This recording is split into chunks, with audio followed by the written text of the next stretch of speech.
good evening to you, ladies and gentlemen. We warmly welcome you to the workshop of the preliminary round of Speech Weaver. I am Minaldi Cruz and I will be your host this evening. As the Gavel Club of University of Sri Jawatanapura, we always try to create a platform to give endless opportunities for the undergraduates to develop one's speaking skills as well as to develop one's personality.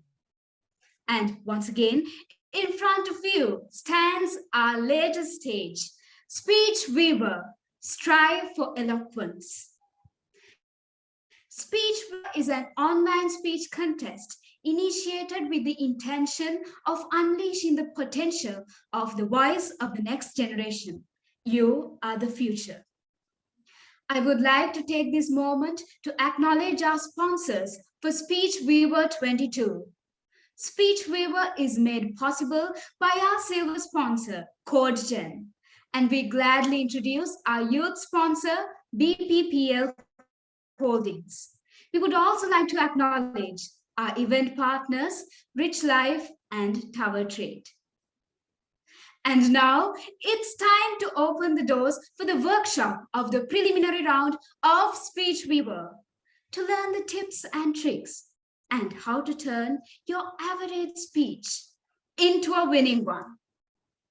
Before we begin, I kindly request each and every one of you to keep your mics muted to avoid any disturbances to the speaker.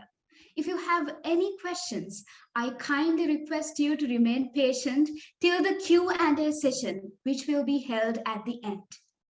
Then you may use the chat feature in the Zoom application, or else you may unmute your mic and present your question to the respective speaker.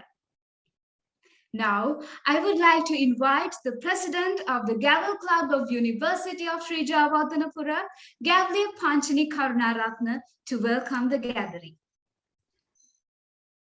Thank you very much. A very good evening, everyone. Distinguished Toastmaster Farhaz Farouk, valuable contestants, ladies and gentlemen. It is a true pleasure for me to welcome all of you to the preliminary round workshop of Speech Weaver 2022. Young minds are like sponges looking for the right input to soak in. And we cannot think of a person more suited for this than Mr. Farhaz Farouk, to whom we extend a warm and a hearty welcome. Sir, I am truly honored to welcome you this evening. It is also an honor for me to welcome our contestants, the rising leaders of the next generation.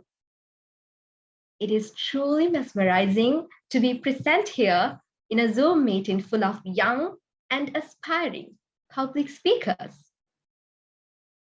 Throughout the history of a decade, we, the Gavel Club of the University of Sri Jawatanapura, organizes inter-university public speaking competitions to discover these hidden gems. Our vision is to create a platform that any undergraduate can step onto to showcase their best self. And Speech Weaver 2022 is the next stage open for all of you. And we see that you are ready to keep your first step here. I'm pretty sure that today's workshop will pave a new and an astonishing path in your public speaking journey. Thank you, and over to you.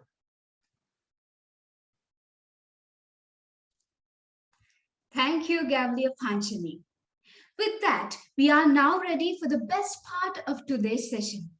I'm pretty sure that all our young speakers who are with us here today are eagerly waiting to listen to the words of wisdom by our distinguished speaker. Talking about our speaker, he is a chartered accountant by profession and a public speaker by choice. He is a part of the Jayala Toastmasters Club as well as the Pinnacle Advanced Toastmasters Club.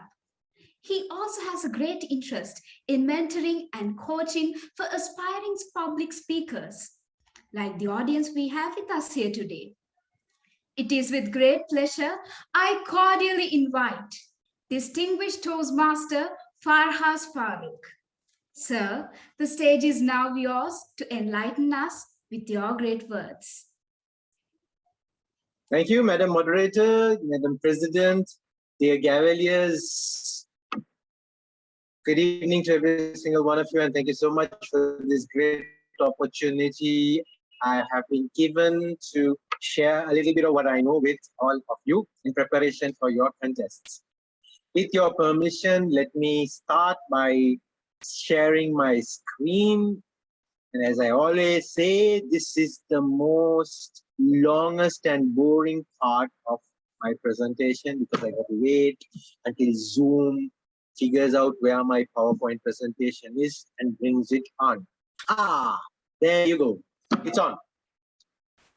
Okay, so we are here to try and understand the basics of how to structure a speech, how to find topics for us to write speeches, and once that is done, to write down the speech, put it in a way that will make sense to the audience, and hopefully win us an award. So that's going to be the first part of today's presentation. And then later on, maybe we will cover a little bit about how to present on this virtual screen, virtual platform as well. If you all have any questions, small secret, ignore what the moderator and the president said. If you have any questions, just put it into the chat. And if it's something relevant at that moment, I'll answer it then and there. But if it is something big, then I'll save the question to take it later. And of course, at the end of the session, we will also have a Q&A session. So we could also have a more detailed discussion at that phase, right? So if you have any questions which are relevant, just feel free to just throw it into the chat box and I'll take it as we go along, because sometimes that's easier. Otherwise, we might slip our mind and forget and so on and so forth. So that's okay. Madam Moderator, with sincere apologies to you. I know you put a rule, but hey, rules are there to be broken. All right, friends, let's get theory out of the way, because all of you academics, we need to get theory sorted out. You know, academics means theory. Theory means academics. That's the way life is. First and foremost, let's figure out what is a speech. And I promise you, this is the only theory cup I will be kind of covering. After this, it's going to be more practical and more workshop kind of thing based on my experience. So we need to get this sorted out first. What is a speech? That's the first question, because if you're going to take part in a speech contest, you need to know what is a speech. If you don't know what is a speech, how can you take part in a speech contest? So we're going to look at the theoretical definition of what a speech is. So these words are key. A speech is, please note this word, is the expression of or the ability to express. So expression or the ability to express two things: thoughts and feelings. So two things: thoughts and feelings by what is called articulate sound. Now, you might think, okay, what the hell is articulate sound, boss? I'll come to that. But understand this first: the ability, the expression or the ability to express thoughts and feelings by what is called articulate sounds. Now, what is articulate sound? Speech, speaking words is articulate sound. For teenagers, when the parents speak to them, usually teenagers' response to parents is in the form of grunts and hums. That's also articulate sound. Sometimes, if we have to mimic animals, that's articulate sound. And sometimes, not making any sound is also articulate sound. Like, say, for instance, when our parents want to scare us just by doing this. No sound, but we get the message. So essentially, the expression of thoughts and feelings by articulate sound is what is speech. So that's what it is. And remember, articulate sound could be words. It could be sounds like I was wondering, or funny sounds, or the lack of sounds. All of those can be categorized as articulate sounds. And in a speech contest, you, the speaker, should be able to use any and all of these articulate sounds if it makes sense to what you are currently talking about. Okay, so that's the main theory that I would be covering. And a speech is also a formal address or a discourse to an audience. And now, why is this second definition important? Is because of this word. No speech is complete without the audience. If I were to just talk, I'll be like a newscaster on all the TV channels. I'm just speaking, I don't know who it is. But when we are making a formal speech, we are speaking to a particular audience. And in this particular case, if you think of my situation today, my audience is all of you wonderful people. There's 65 others, including, and with me 66 in this particular meeting. So my audience is 65 other people. I need to speak to each and every single one of you, right? So that's the basics that's covered, and I hope it's clear. So it's the expression or the ability to express thoughts and feelings by articulate sounds. That's what is a speech, and anything that will be within this definition can be and is a speech. Now let's get into questions. How do we and what do we talk about? What do we talk about? This is what we talk about. Anything that will add value to the audience. Now, I have an audience today. Today, my audience has come here to prepare for a speech contest. Whatever I say between now and the next 1.5 hours has to add value to you. Otherwise, it's a waste of your time and my time. Same thing with a speech. If a speech is of 7 minutes, during that 7 minutes, what I say should add value to my audience. If the speech is of 2 minutes, whatever I say in that 2 minutes should be of value to the audience. If the speech is of 30 minutes, it should add value to the audience. So remember, any speech is a speech only if it adds value to the audience. Otherwise, what's the use? It's just, as we say in English, ulang.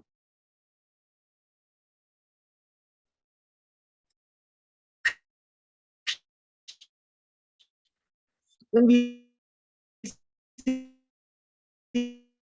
see enough of such people building in the middle of a lake, they have speeches, but I don't know if it adds values to the audience, because all I can hear is from the other side, they are hooting. Okay, so anyway, that's a different story. A speech is anything that adds value to the audience. So you have to talk about something that adds value to the audience. If it adds value to the audience, you have got a speech. If it doesn't add value to the audience, waste of everybody's time. All right, let's move on. Where do you find content? This is the biggest question most speech writers have, especially beginners.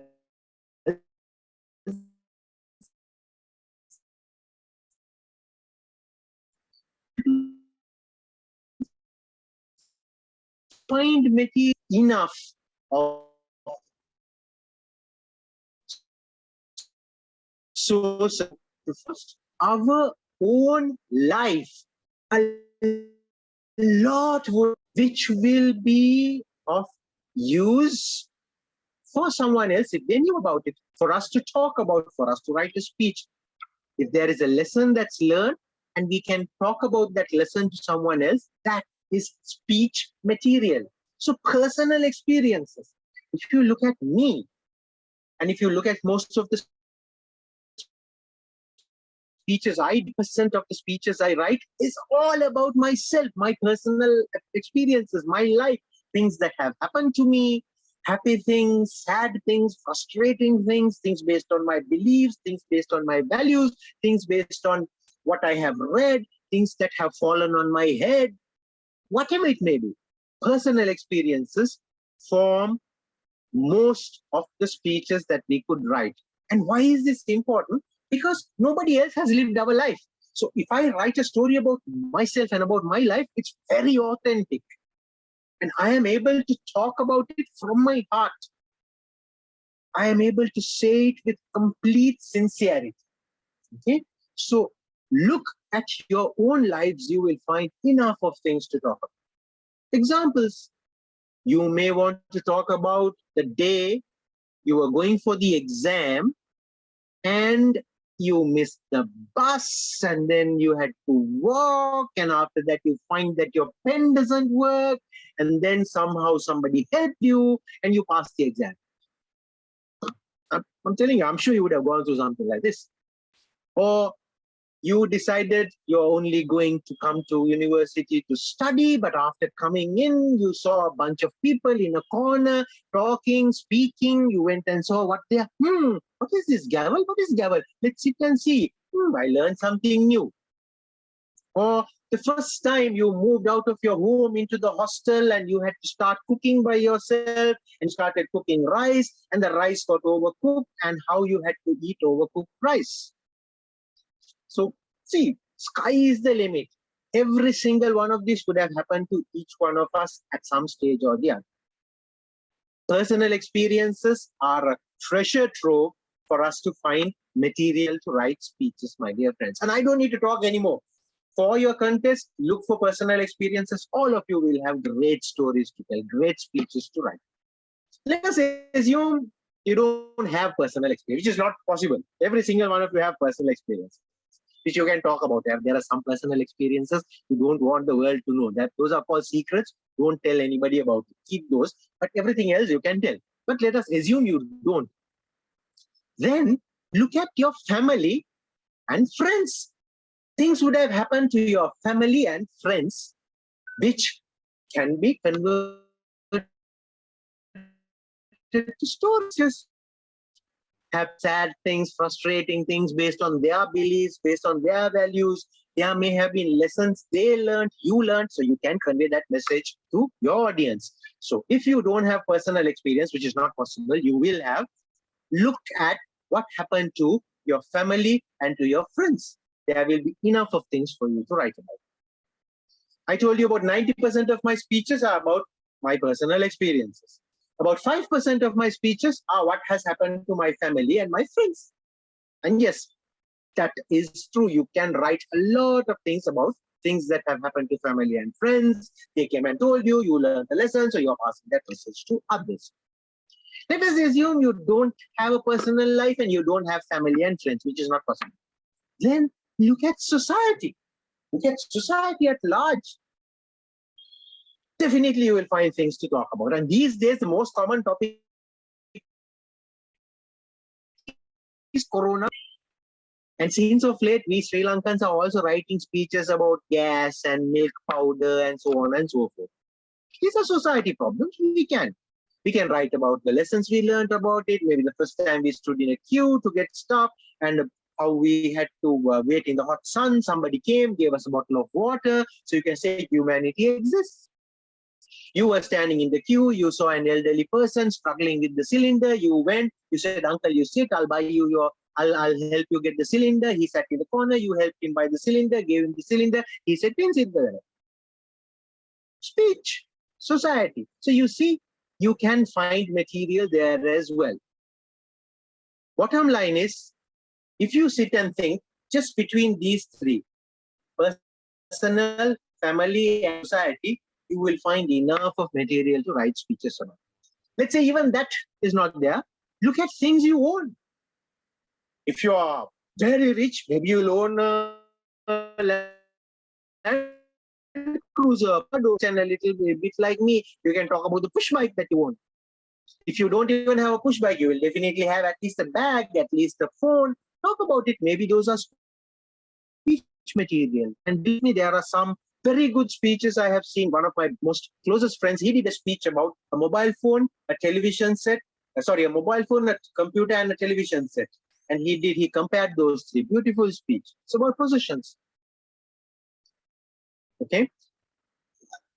So that's another. Then the final source that I can kind of tell you and give you guidance on is look for quotations and proverbs. If none of the above exist, Look for quotations and proverbs. All work and no play make Jack a dull boy. That's a saying. You can make a speech out of that. A journey of 1,000 miles begins with a single step. It's a quotation. You can use it for a speech. And then Paulo Coelho, he's a very contemporary author. He has written the book Alchemist. From that, there is one statement which is quoted and used by so many speakers. If you really want something, if you want something really badly, the entire universe will conspire in your favor. Use that quotation, write a speech. Actually, I have a speech based only on this quotation, and I use that quotation and use personal life experiences to bring that out. In fact, I call that speech Universal Conspiracy based on this particular quotation. Okay, so you will find material, my dear friends. And of course, all of us have our respective beliefs and our value systems, our religions, our friends' religions, our neighbors' religions. We can talk about those, of course, in a positive way. I don't believe in talking about those kind of things in a negative way. You can talk about those things in a very positive way. I have written speeches based on my personal religious beliefs. I have written speeches based on Catholic religious beliefs. I have written speeches based on Buddhist religious beliefs. You can, as long as you see the good in it and there is a lesson to learn, go ahead and use it. One of my recent speeches is based on the principles, the 4 statements, Arogya Paramalabha Santipti Paramandanan. Vishasa Paramanyati, Nibannam Paramansukhan. This one, I used this for a complete speech. I put these 4 elements into a speech and I used it. Why not? These are valuable lessons. Why don't we use it? One of my most very successful speeches was all about Pope Francis, the current Pope. Even though I'm not a Catholic or a Buddhist, I can use it as long as there is good in it and you think there is a lesson you can pass. Please feel free. Important thing, keep your mind open. If you keep your mind open, you will find lots of areas, lots of material for you to have and write content. Okay. And needless to say, as I have been explaining with each of these, all of us, whether it's in a personal sense or whether it's with family and friends or whether it's with society or whether it's with positions, we will all have happiness, we will have sadness, we will have frustrations. All of these can be sources of content to write speeches on. In fact, one of my most successful humorous speeches, was based on a frustrating situation I had once. It happened like this. In reality, I was woken up in the middle of the night by my wife, and she said, "Farhaz, there's a cockroach in the room." And this really happened. And I was really angry with her. I looked through, I found the cockroach and killed the fellow. At that time, it was frustrating, but later on, I managed to write a humorous speech about it, a funny speech. And I went all the way up to District 20, which is Bahrain, Kuwait, Qatar, that area where I used to live earlier. And even in Sri Lanka, once I came back, I used the similar speech, of course, tailored to Sri Lankan situations, and I went up to District 82 finals. So you see, a frustrating situation, a few years later, you can see the funny side of it and write a funny speech. Then happiness, you're getting a great job, you're going to a new country which you had always wanted to go to. Those can be good speeches. Or things of sadness, people backstabbing, losing a loved one, losing a job. All of these can be sources of speeches. One of my most successful international speeches is about me during the time that I lost my mother. It's a sad situation for me. And over there, I presented that in the form of a speech, and it was very well received. And that was also that was a very successful speech for me as well. So there you go, my friends. Look at your own lives, look at family and friends, look at society, look at positions, look at quotations, proverbs, look at your own beliefs, look at the belief systems of everybody else. Find good in all of these. If there is a lesson to be learned, and if it can be told to an audience, there you have material to write speeches. So now I would like, by show of hands or even a thumb or whatever, all of you to say, can you find material to write speeches? Just do a thumbs up if you can, virtual thumbs up.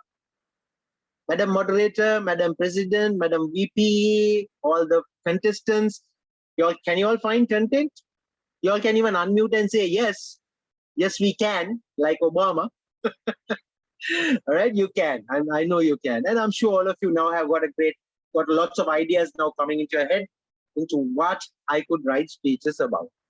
And don't worry, similar things could have happened to two people. So both of you may present speeches on with a similar message, but as long as it's your own story, nobody can say you copied from each other because you are telling your own story. And the message can be the same message. If you look at most of the speeches online on YouTube, general messages, they seem to be repetitive, but each of the speaker tells of their own story. So therefore, the speech is original. All right. So there you go, my friends. You can find content in so many different ways. Important thing is, as I told you, keep an open mind, keep your thinking open, look at the issue, look at what happens, see if there is a lesson that you learned, and if that story can be told, if this message can be told to others and they will have value from it, go ahead and write the speech. All right. Let's move on. When you're writing a speech, especially for what is called an international speech contest or even a humorous speech contest, make sure the content is not very local. Especially if your audience is a mixed audience, your content should not be very local. Like say, for instance, I was born in Dematagoda. And within Dematagoda, we have lots of Dematagoda jokes. If I go and talk about Dematagoda jokes to an audience that is from all over Colombo, they might not get it. Maybe those fellows who are from Dematagoda and Boralla, Mardana, those areas, they may understand because we are just next villages to each other. But somebody from Vellavato, Bamalapitia might not get it. So I should make sure that the message or the topic I'm speaking about has international or wide appeal, not a very local appeal. If I were to talk about, say, some frustration that I've gone through, if it's a frustration the entire country has gone through, you can do a speech about that because most likely everybody would have seen. But if it's just something I have gone through, like let's say I went to donate blood and only for me the syringe went upwards, not in the right way, it went the wrong way, right? I went through the pain, but it doesn't usually happen. It could have been a genuine mistake by the nurse.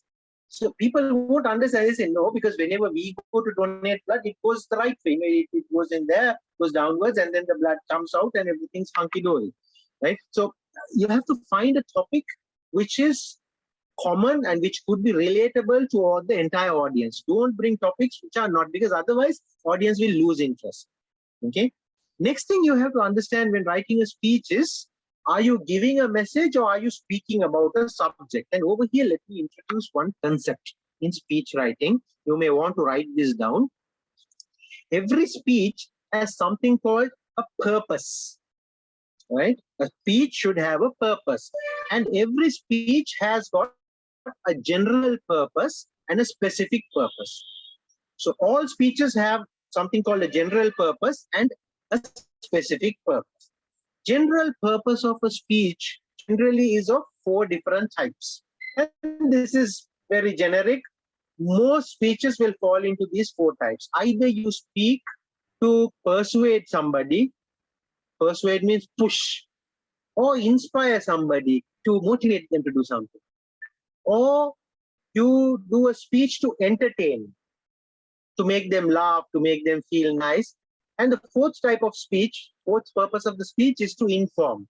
When you're a teacher, when you're a lecturer, when you're an expert talking about a topic, Professor Malik Peri is about coronavirus, or some legal expert about a law, they speak about a subject. So then the purpose is to inform. So let me repeat: persuade, inspire, entertain, and to inform. These are called general purposes, and most speeches will have one of these 4. Some speeches can have more than one, but most speeches will have one of these: persuade, inspire, entertain, and inform. That's called the general purpose. In addition to the general purpose, a speech should also have a specific purpose. This is the bottom line, the foundation of the speech. After listening to the speech, what do I want my audience to do?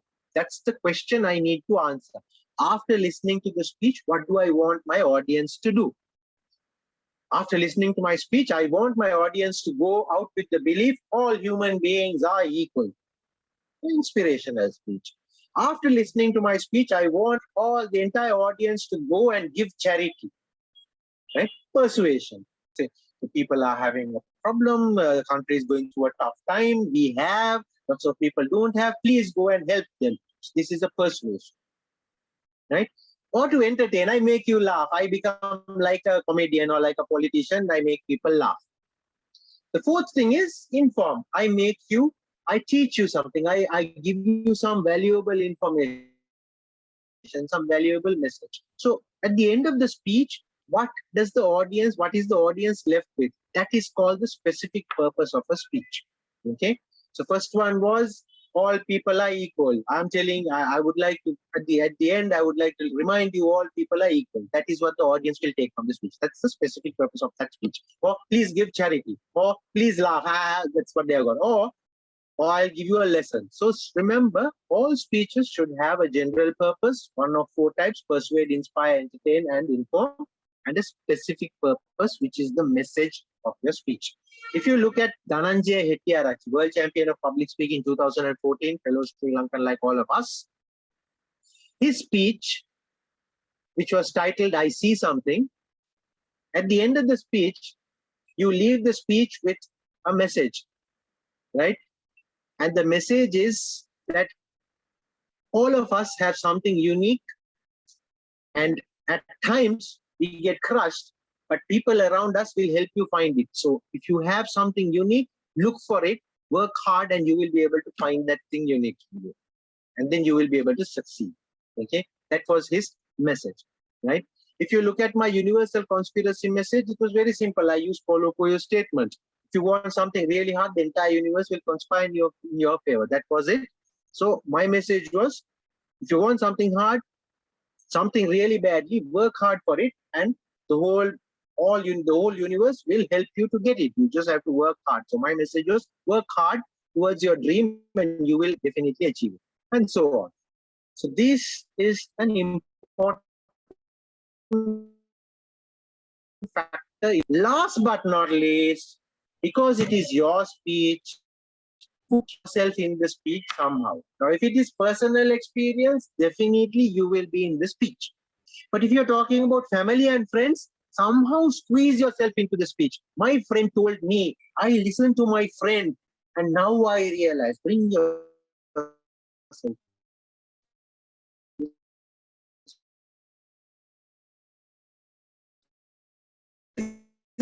The speech, you bring yourself into the speech, please.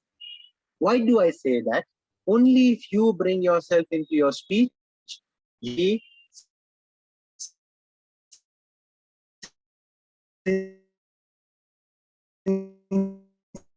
say about convince, because you're not in the speech. So then how can you speak to others and try to convince them? That's the point. So try to bring yourself into your speech. Every successful speech, especially when it goes to speech contest, my dear friends, has the speaker as an important and integral part of the speech. So bring yourself into the speech. Are you in the speech? If not, figure out a way to bring yourself into the speech. You could write about some world issue, some general issue, but bring yourself somehow in. I have heard lots of speeches, people talking about Nelson Mandela, Mahatma Gandhi, Mother Teresa, big deal. But yes, these are all important people, true. But where are you? What happened to you because of Nelson Mandela, Mahatma Gandhi, or Mother Teresa? Tell me. And somehow they are missing from the speech. Then if they themselves are did not learn anything from Nelson Mandela, Mahatma Gandhi, or Mother Teresa, why would I listen to you? I can listen to them directly, So that's the point. Somehow you bring yourself, you learn something from Nelson Mandela, you teach it to your audience. You learn something from Mahatma Gandhi, teach it to the audience. You learn something from Mother Teresa, teach it to the audience. Then the speech will make sense. So if you are serious about competing, write a speech which is general in nature, always have a general purpose and a specific purpose, and bring yourself into the speech. That I cannot emphasize on that more, right? So you have to try and bring yourself somehow into the speech. Let's move on. The audience has to relate. I covered this in a little way over here. Make sure that it has international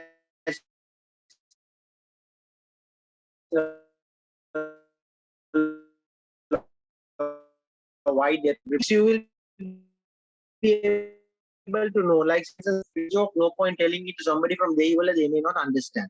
So the audience will definitely not relate. However, if it is a common thing, how will I know that if the audience will relate or not? The only way is to try it out and try it out with friends, try it out with different audiences and see if they are responding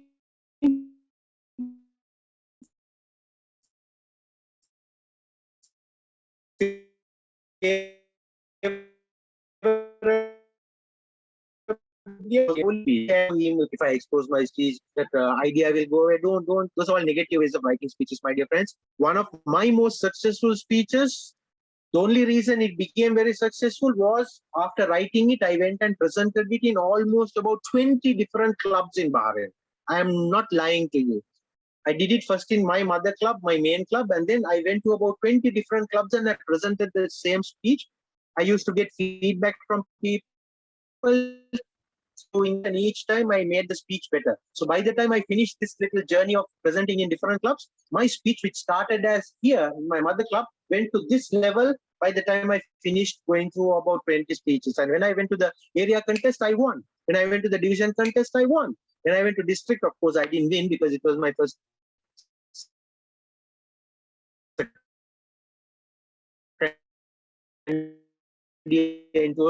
my sincere advice.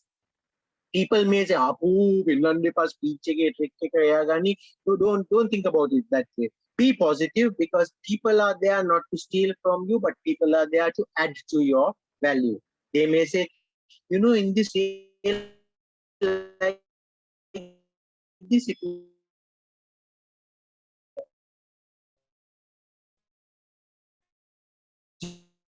but people will simply improve to that extent, much better than what it was earlier. Okay? So don't worry. Keep exposing your speech and seeing whether it will work or not. All right. Let's move on. Now that we have understood where to find content for the speech and what are the important elements that we need to bring into a speech, let us look at the structure of a speech. All speeches, and for that matter, anything that we do, should have three main components. There should be an opening. There should be it doesn't, every single thing that we do always will have an opening, a body, and a conclusion.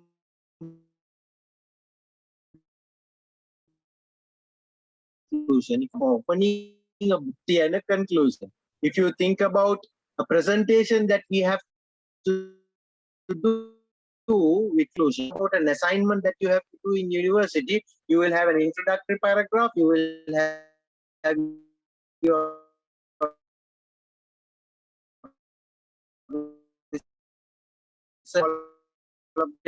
conclusion, a golden rule. Same thing with speeches. All speeches have an opening, a body, and a conclusion.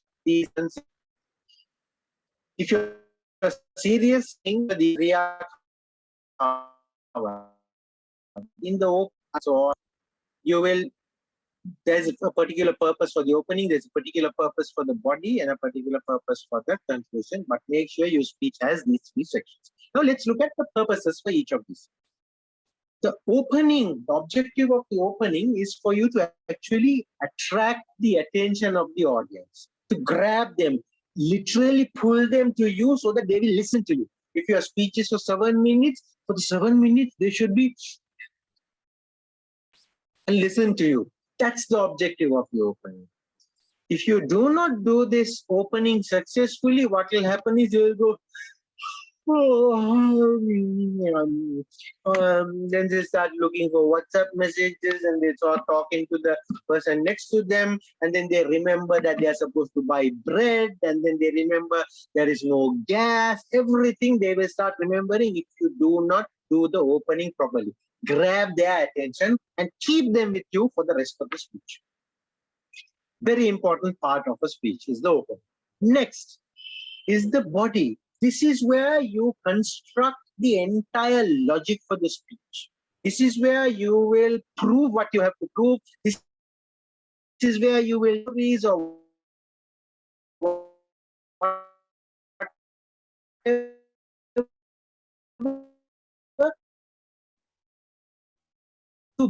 of the meet, they have to follow you and understand what you say.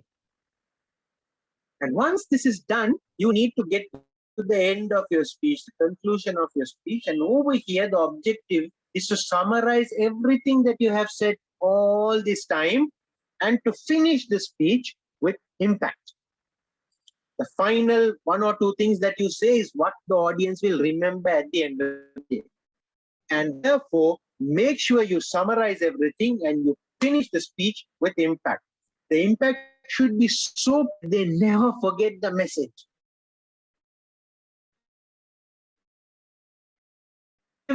Also a lot of importance. Now you might think, oh, you didn't just say the first section is important, the second section is important, the third is important. Yes, I said that. That's why every speech has 3 different sections, 3 different things. Everything is important.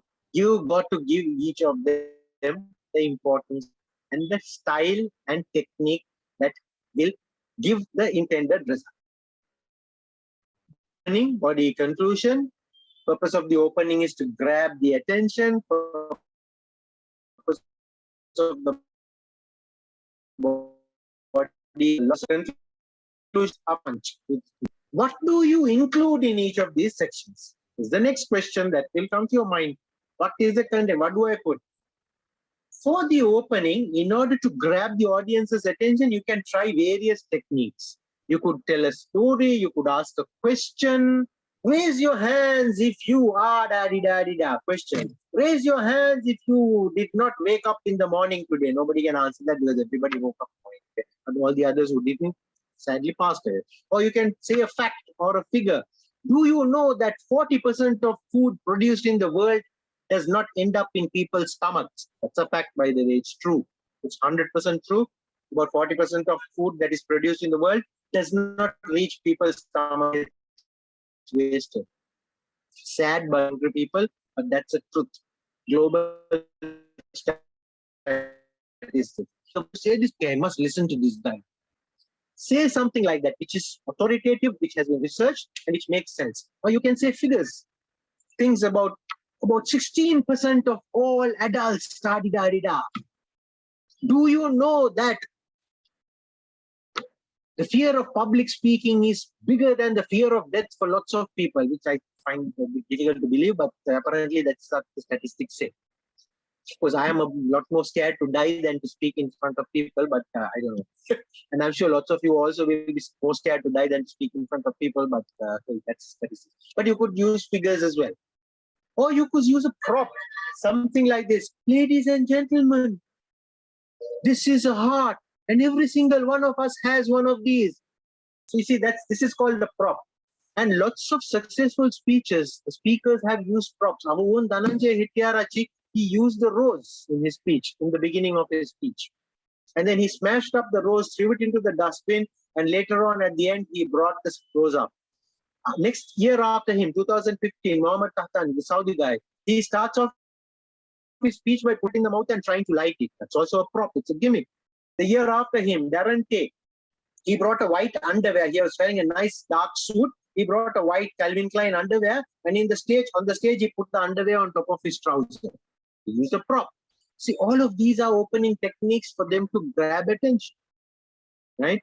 Long back, they use various techniques. Like, say, for instance, I think it was, if I'm not mistaken, it was Darren Lecro or somebody. He fell flat onto the ground, and for the first 1 minute of the speech, he was speaking, looking at the ground, looking at the stage. Okay, so you can use any of these techniques to grab the audience's attention. Then move on to the body of the speech, and this is where the speech. This is where you spend points, put in supporting points, friends, society, positions, quotations, research, talk about. This is where you put in all of that stuff. This is where you build the case. If you were a lawyer, this is where you're going to argue out your case, right?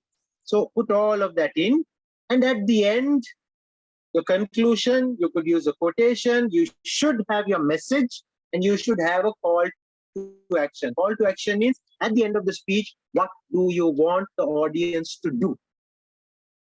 Friends, in conclusion, I tell every single one of you, buy a coconut today and scrape it and give it to your mother. That's a call to action. A silly one, but that's a call to action. Your speech should have something like that, very concrete step that they should say. Friends, as you walk out of the hall today, if you find somebody who looks hungry, buy them a packet of rice. It's a call to action. So such things are call to action. There is a very clear line, very clear instruction for the audience to do, something for them to do, some action for them to take after they listen to your speech. This is how you end with Clay. How much of it in each of these? I personally prefer this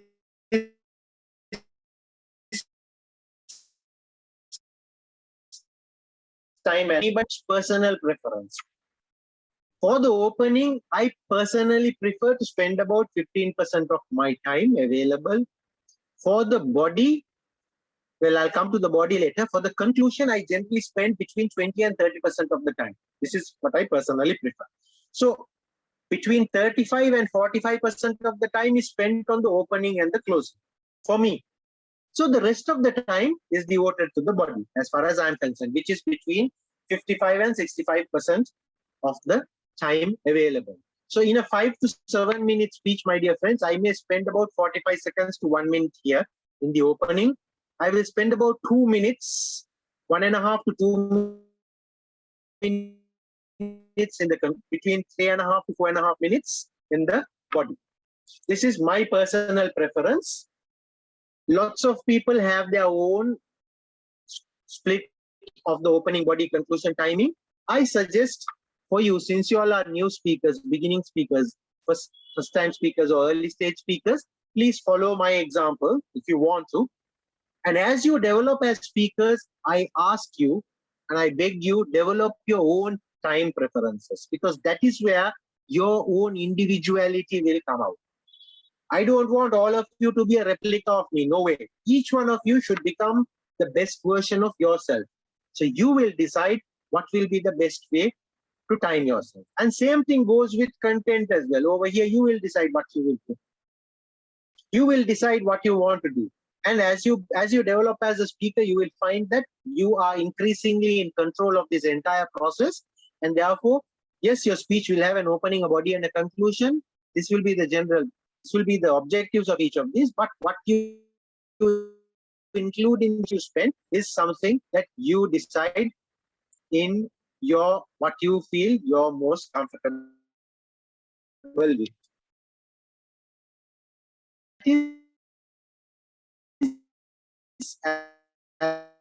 As far as you want, my dear friends.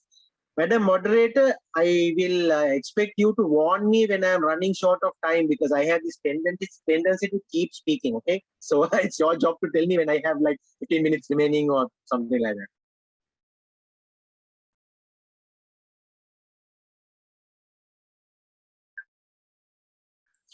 Purpose, I have explained this to you. The first 2 minutes are very important because this is the opening and the first few things you will say, the support material and conclusion. So this effectively summarizes what I just explained to you over here. But then your title of the speech. What about the title of the speech? Sincere advice, don't write the title of the speech at the beginning. Write your speech first. And I'll give you some ideas on how to write the speech. Write your speech first. As you write your speech, the title will emerge from the speech. That's the best way to do it. Otherwise, what will happen is, if you write the title of the speech first, for about 10 days, you will only be looking at the title and waiting without writing anything. So don't write the title, very dangerous strategy. Leave the title, write your speech first. As you write your speech and develop your speech, what will happen is the title will emerge. My speech, which I had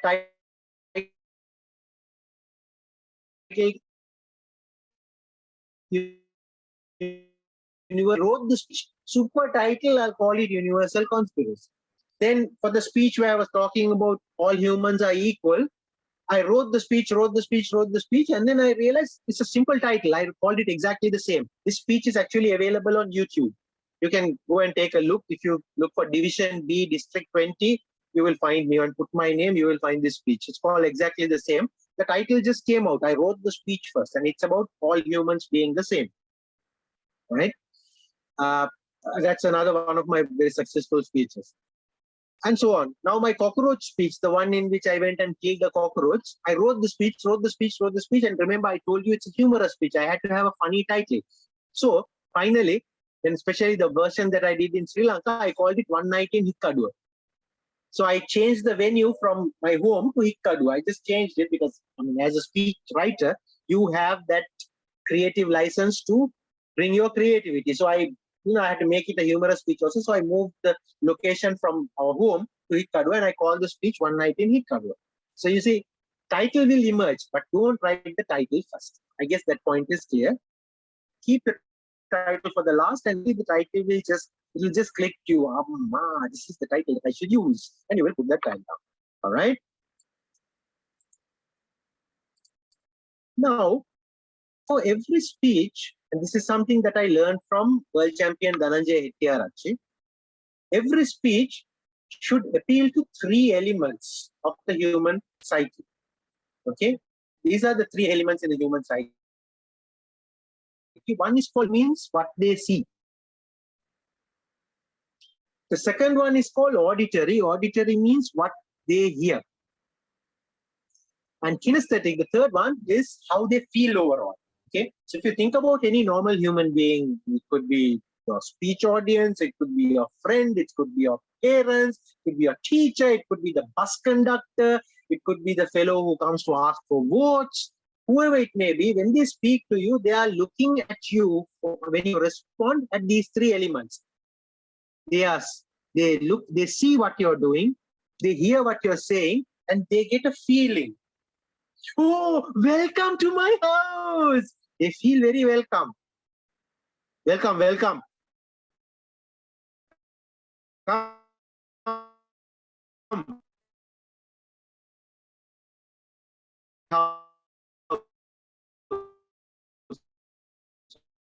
Welcome.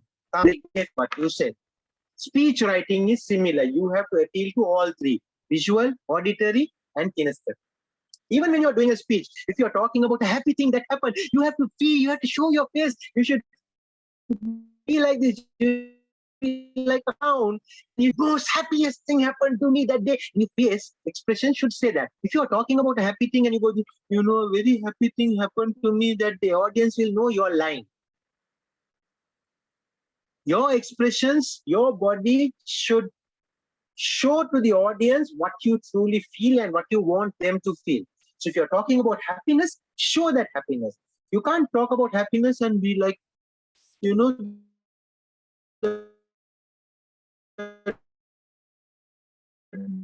feel not sincere. Which is why when you write a speech, write it keeping all three of these three in mind: visual, auditory, and overall feeling, which is called kinesthetic. Okay? And this was one very important lesson. Dhananjay Hettiarachchi, after he became world champion, we had invited him to Bahrain. He came and visited. And during the workshops he did there, he told us about this. And if you look at his world championship speech, which is I See Something, that's also available on YouTube, go look at it. One of the most, I think it's a classic speech. One of the best speeches of all time. You should look at it if you're serious about competitive speaking, go look at it. That speech appeals to visual, appeals to auditory, and appeals to the kinesthetic. It appeals to all the three. Okay? So make sure your speech is also catering to all three of these. How do you do this? What is the medium of communication? To do visual, auditory, kinesthetic, to have the title, purpose, support, call to action, all of this, the medium of communication is your words. Remember, I told you articulate sound, so it should be your words. It should be your voice. It has to be your body. You see, while speaking, I've been moving around, moving my hands around, moving my face around. I am using my body to speak to you. In a good way, of course. And I'm also using my voice to speak to you. When I want to emphasize on something, my voice says, I want you to listen to me. And after I say something important, I just go quiet because I want what I just now said to sink in to your head. My voice. This is called vocal variety. Saying things, bringing sound out, or not saying anything is all included in voice. These are the mediums. And using props, using visual aids. I say, oh, everybody should smile, and I show the smiley face. This is a visual aid. This is a prop. My presentation here, this presentation that I'm using for this particular webinar, this is a visual aid. And of course, the screen that I have utilized is important for me to pass. Now, say just for instance, if I were to do this speech and somehow I was completely missing from the scenario, how would you feel? You can only hear my voice, but you can't see anything. Maybe you can see my red chair. That's about it. So you see, using the screen, using the stage presentation as my background, I start vanishing. But when you are doing a speech, I will give you these tips later. You should not have a virtual background. But anyway, know your stage, because this also is an integral and important part of presenting. And when I'm talking to you and when I'm saying something important, do you see that I'm actually looking straight at you into the camera? This is how you maintain eye contact in a virtual screen. When you're, of course, on a physical stage, you will see the audience in front of you and you can look at them and all that. But in a virtual scenario, in a virtual situation like this, the only way I can have eye contact with all of you is if I look straight at the camera, which is over here. Okay? If I look straight at the camera, then it's like I'm maintaining eye contact with every single one of you. So these are all very important techniques you need to learn when you are presenting or when you are speaking on a virtual platform. And I will cover a few more of these towards the latter part of today's session, right? But remember, this is the medium. You use words, you use your voice, you use your body, you use props, you will use the stage. And all of these is to cater to visual, auditory, and kinesthetic. Okay? And a speech, expression of thought, feeling through articulate sound. Anything that will add value to the audience. All right, so that's a good summary of what we have done so far. Let's move on now. How do you write the speech? Now, this is probably the most difficult part of the whole exercise. I had to sit down and write the speech. Unfortunately, the most important part of the exercise as well. You have to write the speech. If you don't write the speech, there is no speech. I know I've seen lots of people, they keep the speech in their head and they come and try to wing it. They go over time, their logic is all over the place, the speech doesn't make sense, lots of problems because they have not written the speech. Write your speech, my dear friends, write your speech.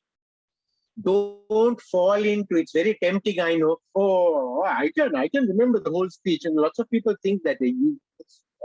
Write your speech first of all, please. It doesn't have to be like Shakespeare, grammar and all the English literature. No, just write your ideas, put it onto the paper.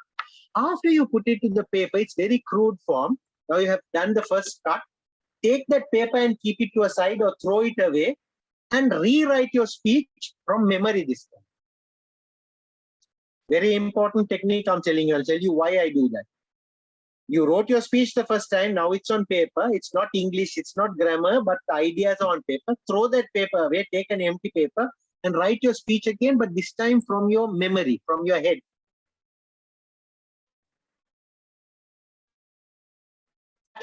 Second, wrote from your memory is the speech that has stuck in your head. If you do that speech, you will never forget.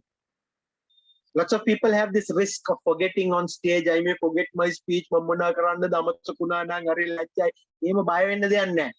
ඔය දෙවෙනි speech එක ඔළුවෙන් එන speech එක තමයි ඔය speech එක. ඒක මේ ස්පීච් එක තමයි ඔයගොල්ලෝ කරන්න ඕන. Write your speech, throw the paper away, take a blank sheet, write the second one from memory. That is the speech you will perform because that is the one that has gone into your head. You will never, ever forget that speech. And you can keep improving. Each time you improve, do the same thing. Write the speech, throw the paper away, take another paper, write the speech again from memory. That is the speech. Friends, I am telling this to you based on years of learning, failing, and frustration. I'm giving this to you in a platter. Use it and see. Another advantage of rewriting the speech again and again, to rewrite the speech, is each time you write the speech, you will bring your own style to the speech. See, this is the way I normally speak. This is my normal speaking style. I am not imitating anybody else. However, if I try to imitate Dhananjay, if I try to imitate Mohammad Tahtani, if I try to imitate Darante, I will not be natural. I have to have my own style and my own flair. Yes, I move around a lot on stage. Lots of people have told me, but hey, that's how I am. I cannot change being me. And that's what makes me a unique speaker. Same way, every single one of you, only if you keep practicing, keep writing, keep rewriting, you will bring your own style and your own flair. And trust me, if you bring your own style and your own flair, every single one of you has become a winner already. I worked with a particular speaker this year. He became a Toastmaster about, say, 6 months back. No, maybe 8 months back. Maybe 8 months back. And he came with a specific purpose of appearing for a speech contest in the place where he works. Right? He contacted me. He joined the same club, one of the clubs as me. And then he contacted me and said, this is my requirement. Can you help? I said, yes. If you are willing to learn, I'm willing to help. I worked with him. He worked and he was very good. I mean, he was very good with getting feedback and applying it. During the early part, he was trying to imitate other people. I said, throw it away. I want you to be you on stage. The moment he did that, he became a winning speaker. And this year, after 4 years of trying in his place of work, this year he became champion. Why? He became himself on the stage. He brought his own style of speaking, his own style of his own flair. He was himself on the stage and he won. And his speech, I think we rewrote it almost about 40, 50 times. But that's okay. That's the effort it takes, my dear friends, if you are serious. And each time you rewrite the speech, believe me, it keeps getting better. And after that, each time you write your speech, you bring your own style, practice the speech, edit the speech, practice the new speech, edit the new speech, practice it again, and keep doing this over and over again until your speech improves. My exactly the same, the speech called exactly the same, which you will find on YouTube. I actually came second in District 20 with that speech. Unfortunately, I didn't win. I came second, but coming second in district is as good as winning because most likely the difference in marks is only about half a point or 1 point. So I'm quite happy with that. That speech took me about 4 years to develop.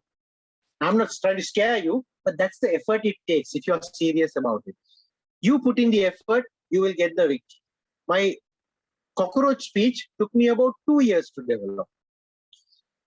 The speech about my mother's passing, believe me, because maybe I wrote it with a very heavy heart, in about 6 months, that speech became good because maybe I was truly trying to express myself, truly trying to express my sorrow, my grief. So maybe that helped me, and that speech within about 6 months, it became a good speech. So it takes time and effort. Don't be scared. Even if you have just 3 weeks, start now and keep doing it. It's much better than starting one day before the contest. Okay? Start immediately as much as you can, because the more you keep doing this process, practice, edit, and keep repeating and looping it, the more and more better your speech is going to become. Okay? Once again, as I said, your speech should appeal to the 3 elements, visual, auditory, and kinesthetic. Now, I know I'm giving, this is a bit maybe heavy, bit too much, but I would still give it to all of you because all of you should have the basics as well as slightly advanced knowledge of speech writing. This is another technique I learned from Dhananjay.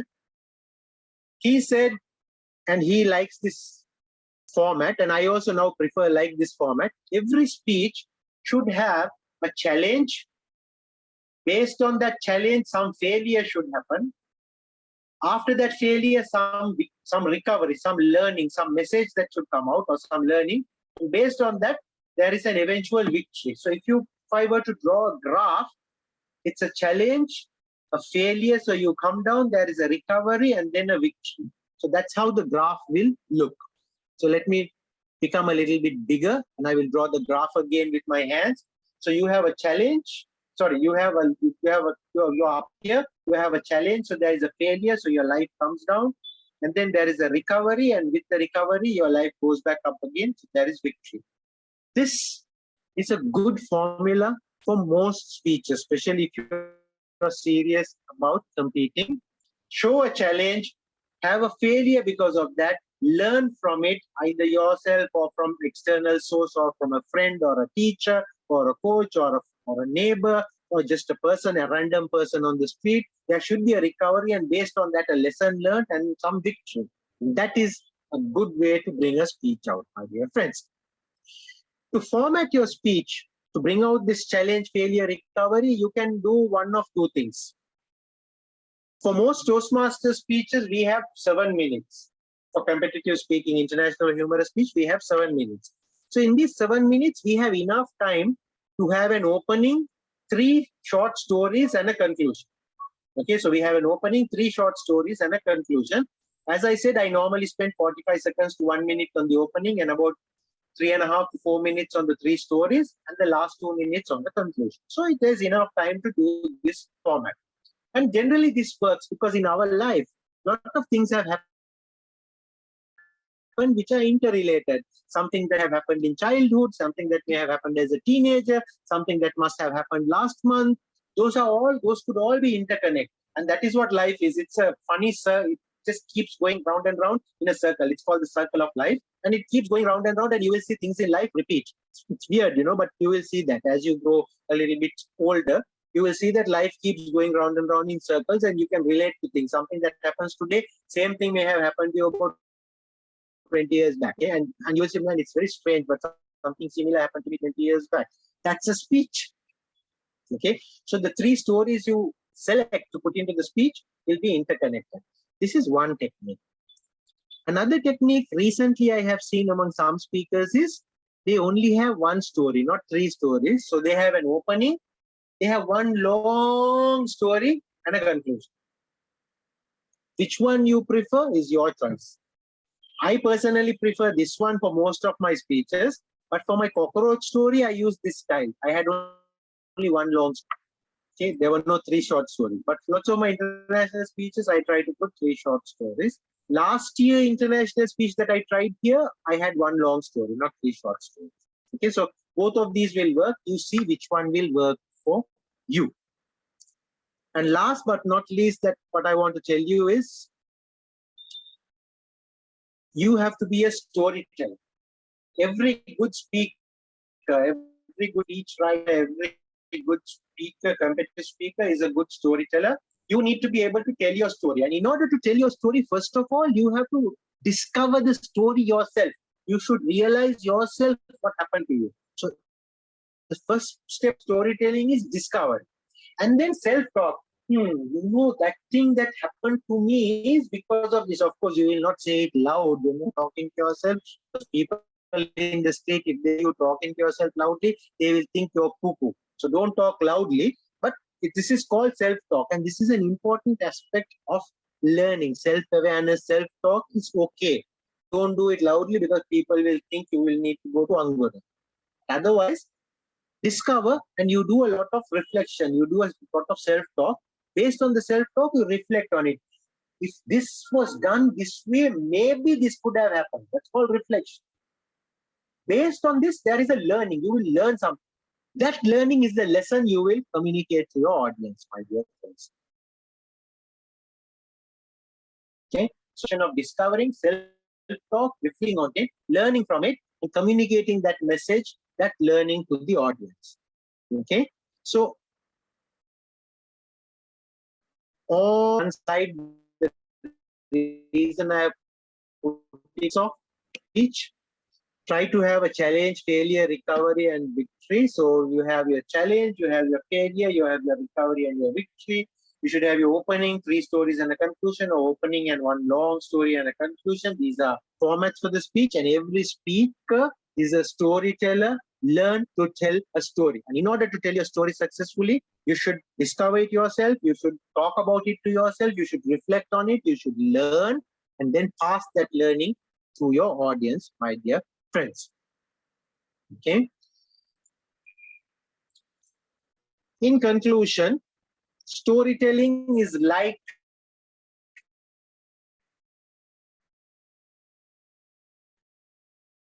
writing. All you can see is this brick wall, and somebody is telling you, "Khadabang, break the wall." And you don't do. If you have a wall and somebody is telling you break the wall, that's the only thing you can do. Then you really need to start smacking it the right tools and start hitting onto the wall step by step, step by step. With every shot, the wall will weaken, and eventually there will be a hole that will be developed in the wall. Right? You keep smashing the wall harder. Sometimes you take a bit of a break, and the wall becomes bigger, and now you are getting closer and closer to objective. And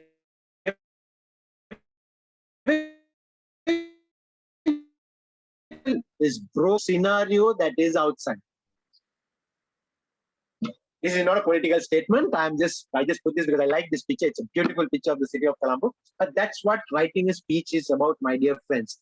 It's a question of taking one step at a time at breaking the wall. And this wall is the barrier that you have in your head where you think you cannot write a speech, but you can. As you can see, I've given you enough of ideas today. Just work on those ideas one by one step at a time. Write the initial script and then rewrite it. Use your words, use your voice. Think about what you will use. Think about what you will say. And eventually, at the end of the day, you will have a speech that is even more beautiful than this situation, that this scenario or this scene that you can see on your screen. And once you do that, people will give you applause, there will be a lot of appreciation, there will be admiration, accolades will be showered on you, and you will win awards, my dear friends. And you might be thinking, whoa, nice, all these words begin with A. Why did he do this? I did this purposely. Because when you write speeches, my dear friends, there's something called rhetorical devices. This applause, appreciation, admiration, accolades, and awards. The moment I say it, it sounds like music to your ears because all the words say. This is what is called an alliteration. And in speech writing, you could use these. Again, don't worry, don't be scared. If English is not your first language, don't worry. English is not my first language also. In fact, I don't know what is my first language. I'm a Sri Lankan, so it's Sinhala, it's Tamil. I learned English. I also learned 2 other languages. So don't worry.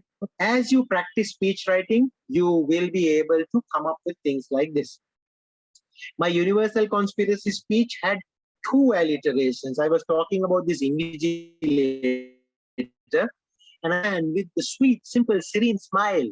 And later the same man becomes upset with me. He says, the man with the sweet, simple, serene smile. His sweet, simple, serene smile turned into a strict, stern stare. You see, when I use such words, it sounds like music to the ears. And when you write speeches, my dear friend, remember, just you're writing a speech, just you're writing words, but you're also writing it for them to hear. So visual, auditory, kinesthetic. Remember the 3 elements. You're also writing it for their. If the moment a speech sounds poetic and it sounds music to the ears, people will listen to you. People will continue to listen to you, and people will try to get value out of it. Okay. So try to use such things. This is an alliteration. There is something called similes. As sly as a fox, as white as snow. This is called similes. You know, you link something. In one of my recent humorous speeches, it's called Making an Omelette. I talk about making an omelette.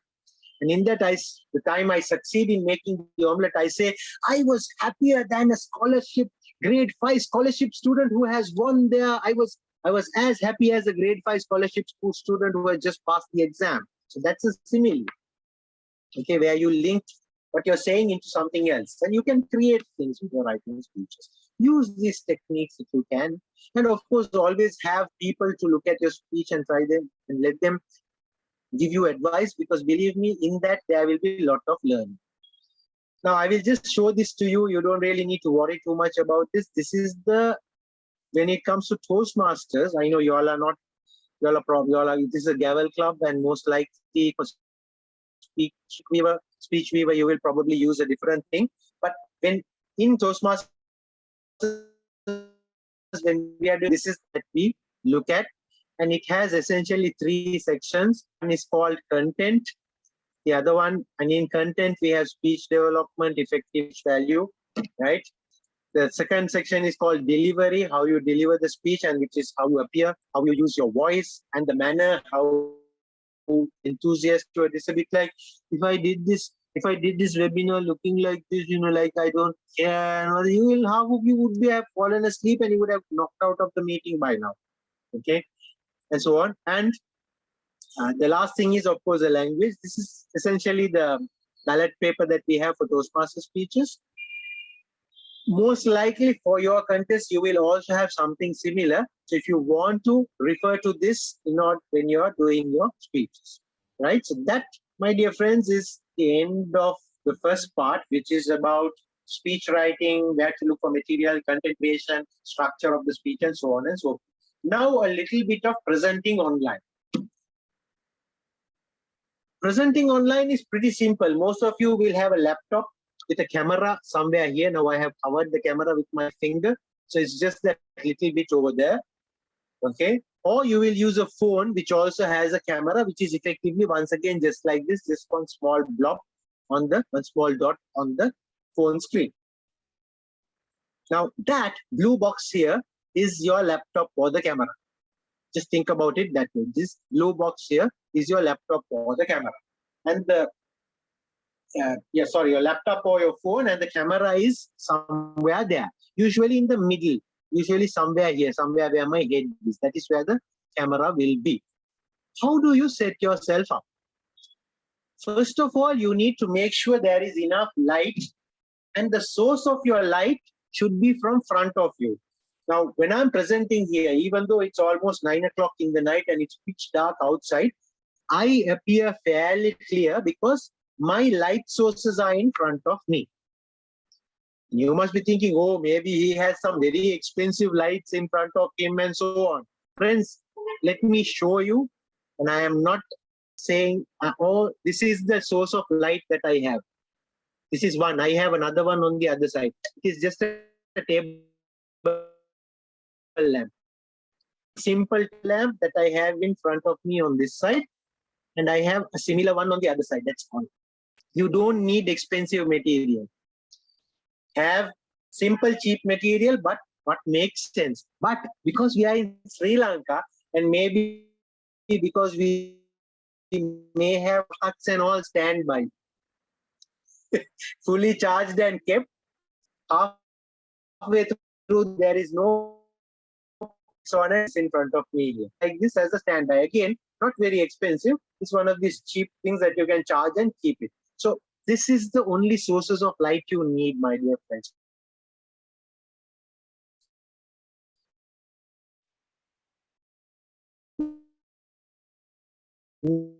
No a definite problem these days in Sri Lanka, so plan for that.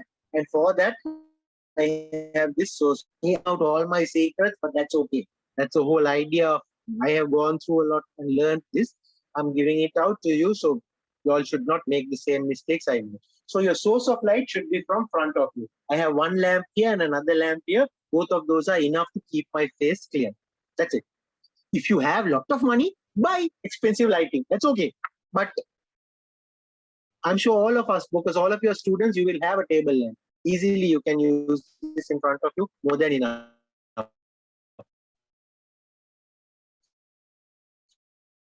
If you want it behind the camera, that is also enough. Because remember, the light will put a shadow behind you. The objective is to cover that shadow. So if you have it right behind the camera, then the shadow will be covered. Otherwise, have two, because then the light will nullify both the shadows behind and the shadow will not come. Okay, so that's the whole idea. These are the reasons why your source of light should be from front of you. You will be bright and the shadow will be taken care of. That's that. Next, I have drawn this green triangle from the middle of the blue thing here. The blue thing I told you is your laptop or your phone. This triangle is essentially the line of sight of the camera. The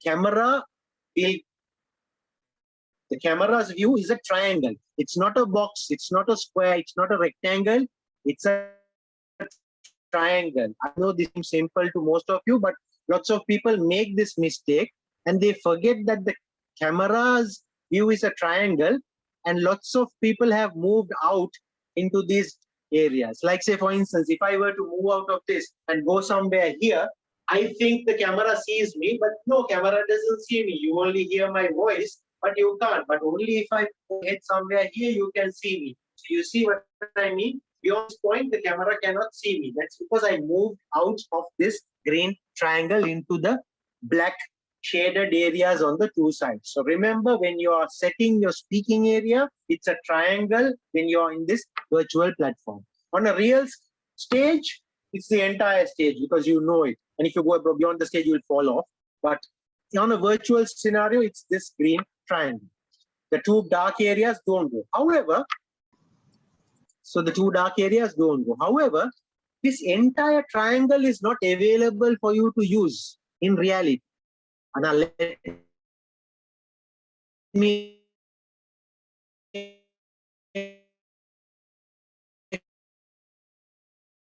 explain to you. You can't see my face, which means if I get too close to the camera, either I have to come down like this, or you will not be able to see me properly. You only are able to see only my body without seeing my face, which is meaningless if I want to be a proper public speaker. So the point is, even though you have this green shaded triangle, your true speaking area is actually that dark green, this bit at the bottom, this bit here where I am now. That is your true speaking area to present and speak comfortably. If you get to this area, you have to really come down to speak. Otherwise, the audience will only see this. Otherwise, so your true speaking area is this green trapezium, which is towards the back. Keep that in your mind when you're planning your speaking area. In your speech, you can have different places. Normally, for beginning speakers, I like to recommend to have 6 different stages when you're speaking. 3 for very new beginners and 6 for slightly maybe 2-3 month old speakers. Okay, so these 6 spots you can use it as per my recommendation below. So 2 just behind the camera, 2 spots on that side and 2 spots on this side, and use that for your spacing during the speech. Okay. And by the way, why is it important to have spacing in your speech? It's a thing called, helping the audience's mind to map your speech around, and also to help you with remembering the speech. Now, in addition to these two, you can also come forward, provided, as I told you, you bend down, and for the audience to see your facial expressions. If you want to make some facial expression, you were so angry with them. Only if you come close to the camera, they will be able to see you. So you can, but don't come like this and say, I was so angry to see your angry face. They can only see something else within the frame, my dear friend. So you can come to these two positions, provided you are careful and you come down. Don't get to these 2 red spots, because that is moving too close to the corners, because most likely the camera will miss you and you will not be able to see. Okay, so I will leave this on for about about 2-3 seconds.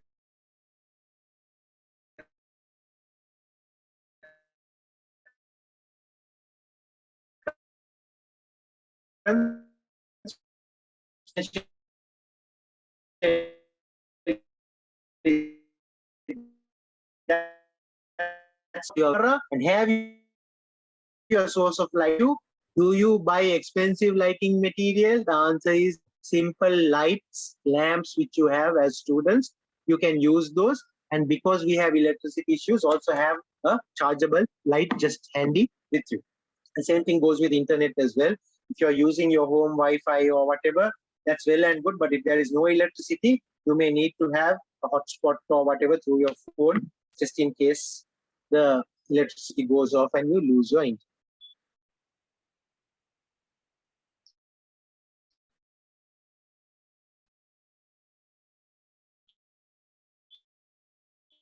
Which is 2014, fellow Sri Lankan like all of us. He said there is a big difference between being a failure and failing. Let me repeat it again. There is a big difference between being a failure and failing.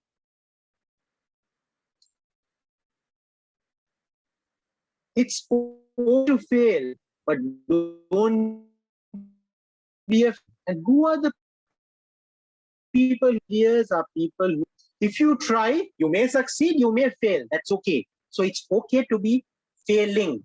But if you're a failure, it simply means you have not tried. You don't try, you just give up. You're a failure. Dhananjay says there's a big difference between being a failure and failing.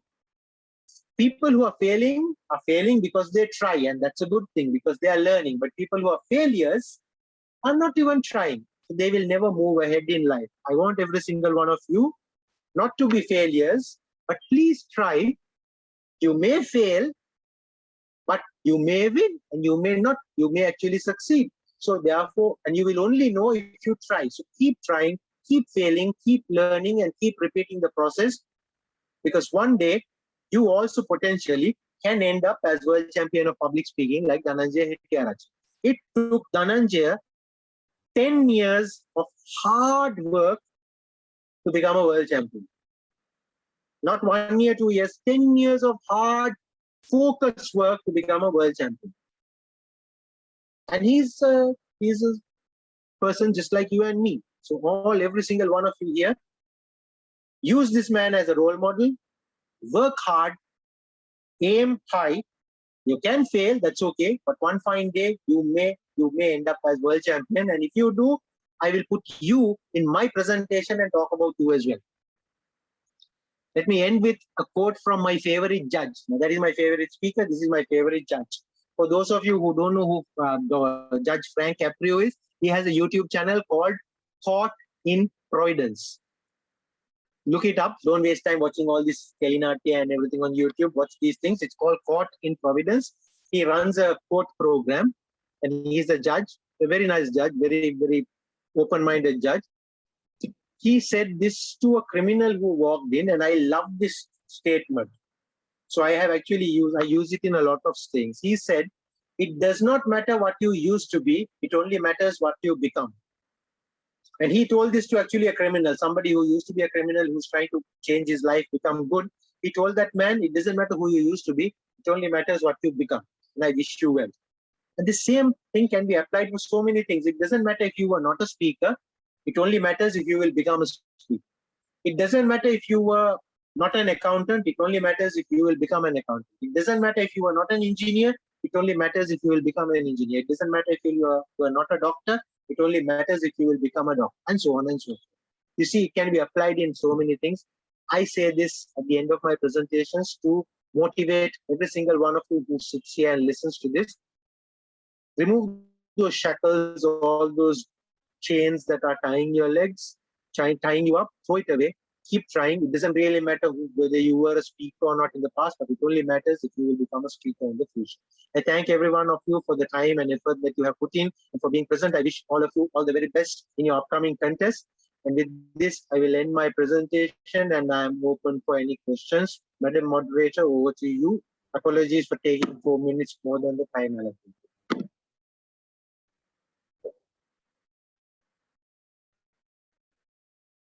Thank you so much for those golden tips. I'm sure everyone here learned so much from you. The inquisitive minds also have some questions raised towards you.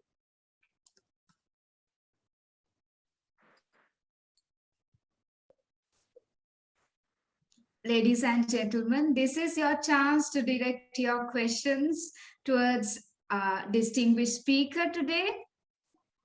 You can use the Zoom chat, or you can even unmute and speak.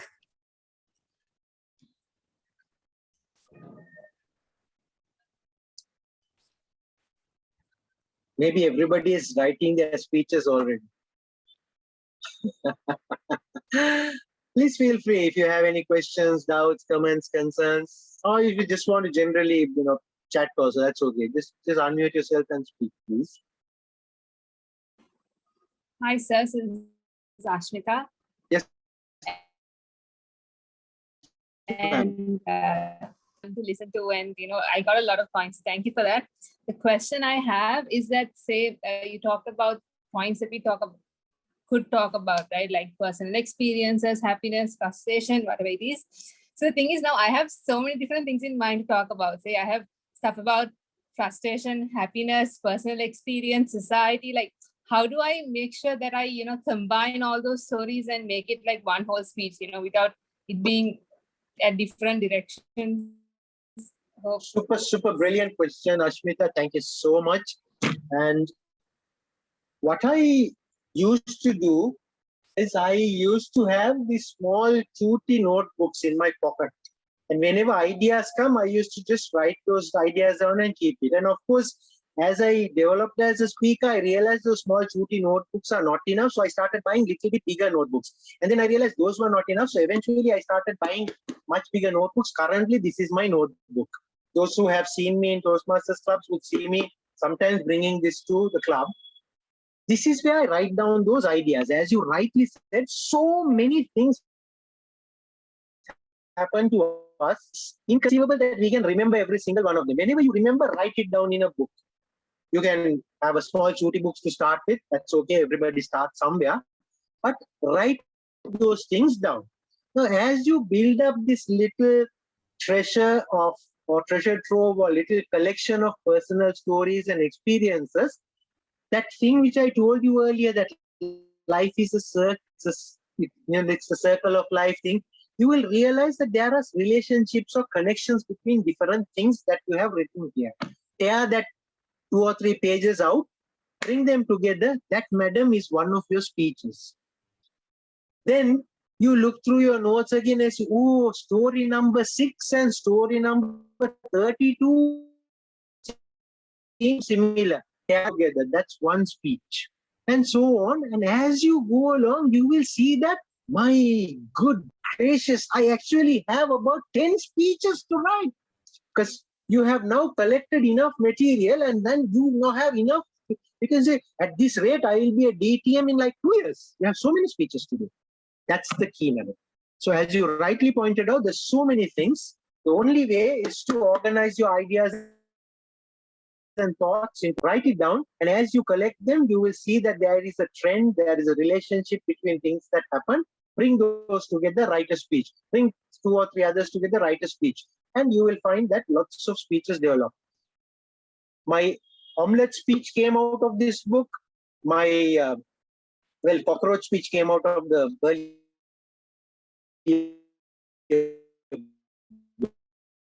book. So, of course, speech.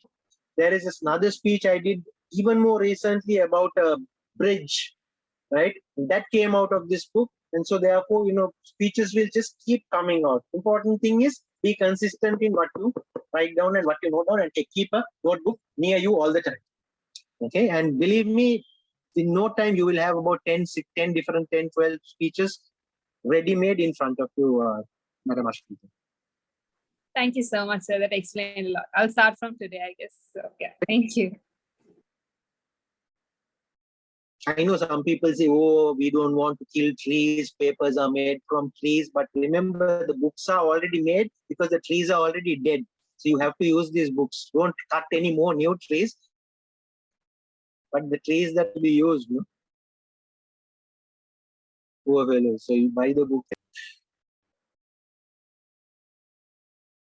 Or you can go completely electronic and keep all your notes online and in electronic form as well. That's okay. Any other questions? Any other comments?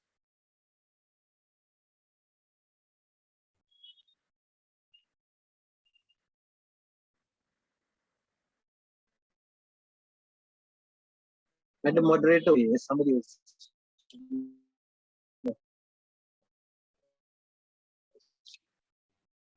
Super question. So super question, Madam Nefmi. She said, I once heard that a successful speech has the ability to make the audience laugh, sad, curious, and angry. But most of the times I find it hard to include all these points into one single speech. Yes, in the beginning, when you're learning speech crafting, when you're learning to write a speech, you will find it difficult. But as you will learn how to make people laugh, sad, curious, angry, upset, excited, scared, all in one speech.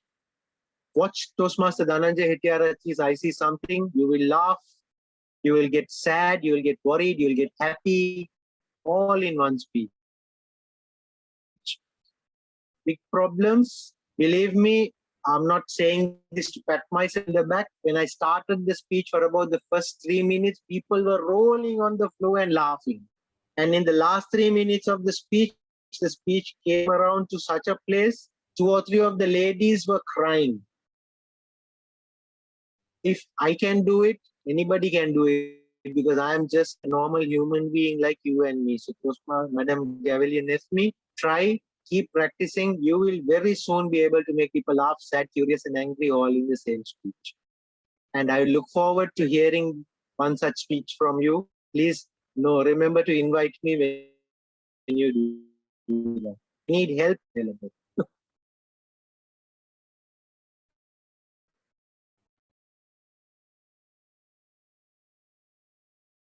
Most well. Good luck to you. Sir, I have a question. Yes, ma'am. Sir, if our speech has 3 stories and we can take 3 messages from the 3 stories, how can we decide on the final message? If you just from the 3 stories, you have picked 3 different 3 wrong story speeches. Golden rule: don't overcomplicate your speech. Always try to stick to one message, because time to talk too much. You don't have time to give multiple messages, and you definitely should not be confusing your audience with multiple messages. So if you have 3 stories, 3 make them 3 speeches. I hope that's clear. So don't complicate your speech. Once I wrote a speech like this and I took it to my mentor in Bahrain, and he's one of the former district directors in District 20 from India. I took the speech, he read it once, he read it twice, he scratched his head,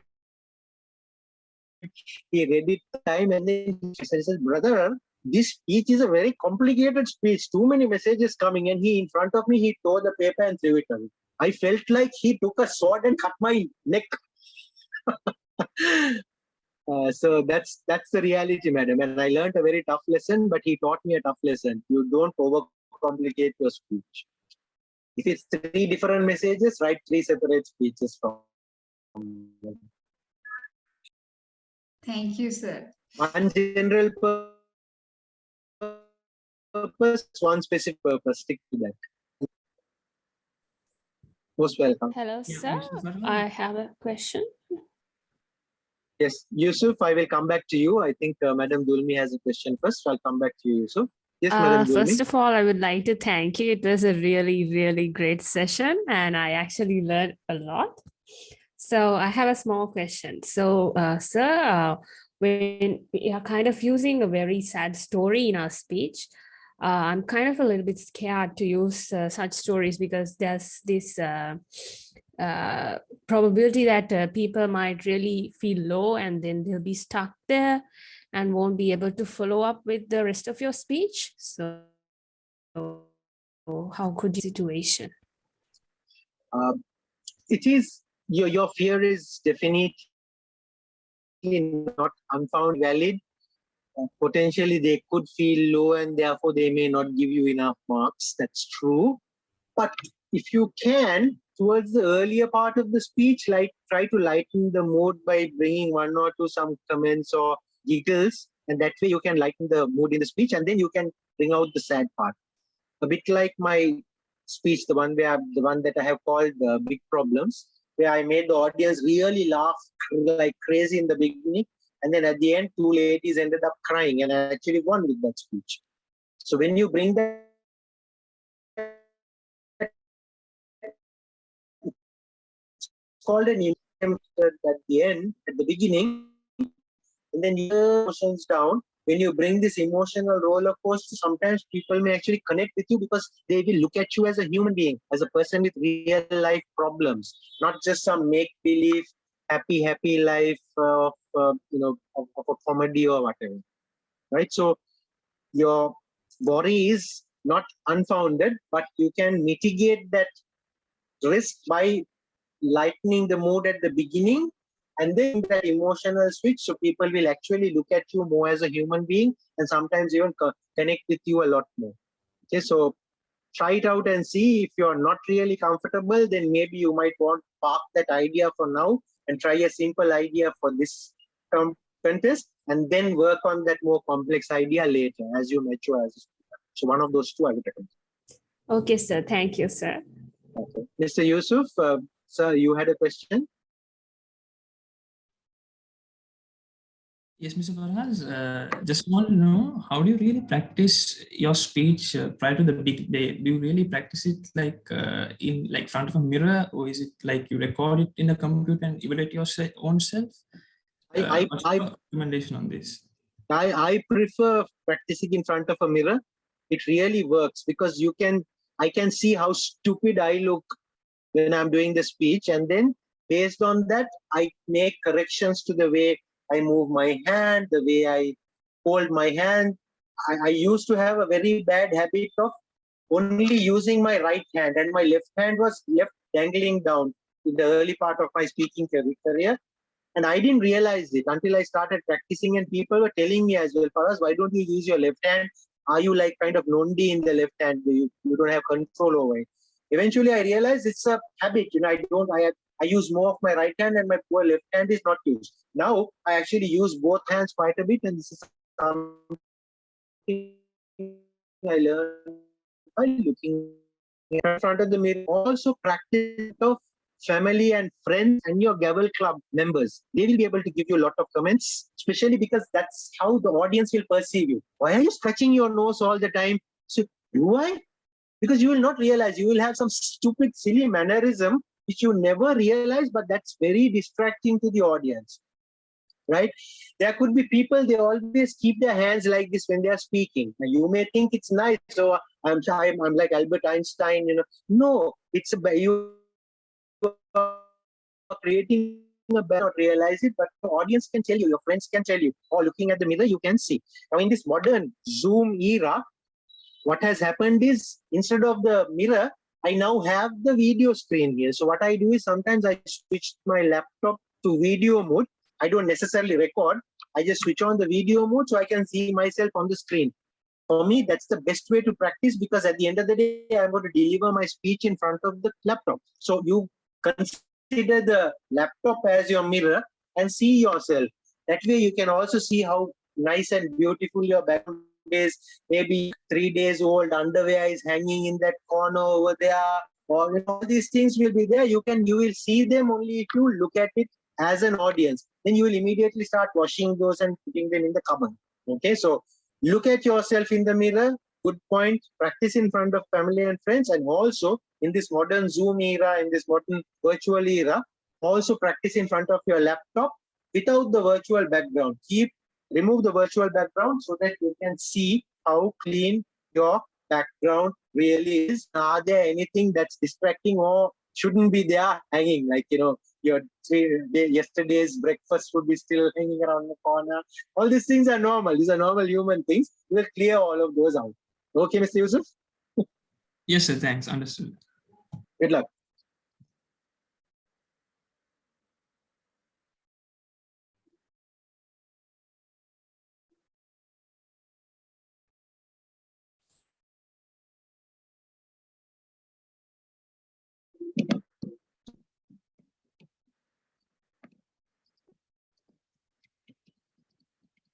Madam Moderator.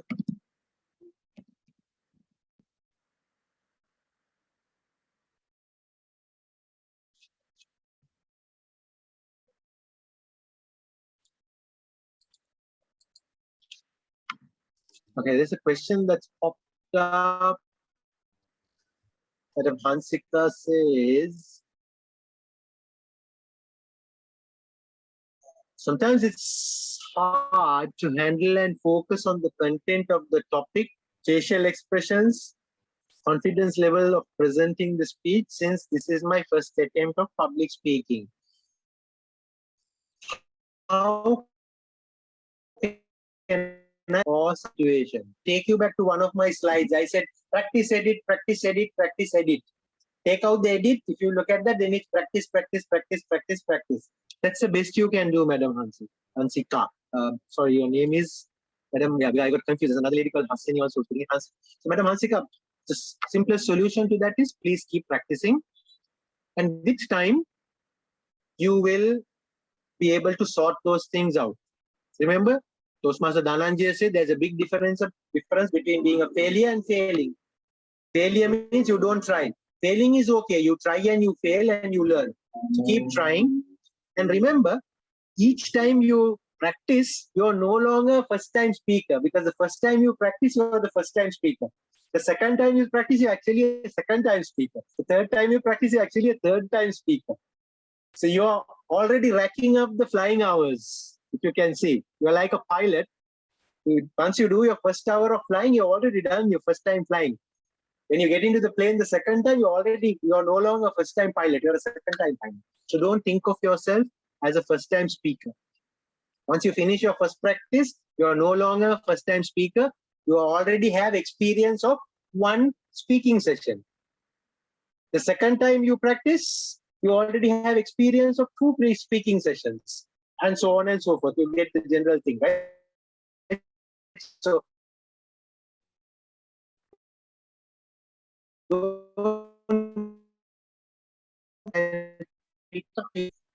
because that's the only way you can bring this into account. Who told you in your very first speech you should have great content, you should have great facial expressions, you should be using the stage all in the first speech? No.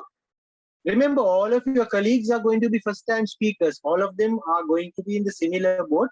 You all will be learning together. You all will be helping each other together. You will be growing together. And one fine day when you get to that level, all of you will say, hey, all of us are great speakers because we helped each other. All right, ma'am. So I hope that's good. Next is Madam Hasini. Yes, today's session was extremely helpful. It was simple, which made it even more easy to understand. Thank you. Thank you so much. Thanks for the great feedback.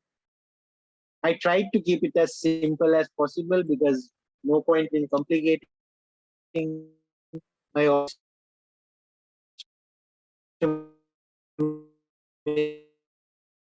of you win. Ladies and gentlemen, are there any more questions?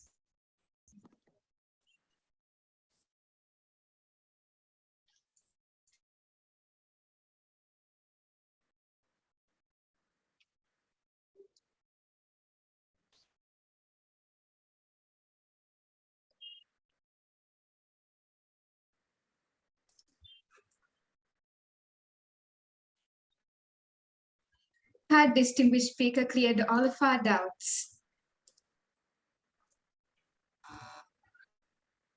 Feeling gratitude and not expressing it is like wrapping a present and not giving it. On behalf of the Japura Gavel Club and the huge audience who have joined with us here today, I convey my heartfelt gratitude to distinguished Toastmaster Farhaz Farouk. Sir, we are so grateful for you, for being with us, the upcoming speakers of the world, despite your busy schedule, and for sharing your words of wisdom and how to improve our ordinary speeches into extraordinary ones. We wish you all the very best in your future. I do believe our audience was with us throughout this session and we thank each and every one of you for joining us in this endeavor. Signing off as your host, I am Minality Cruz. Have a good night.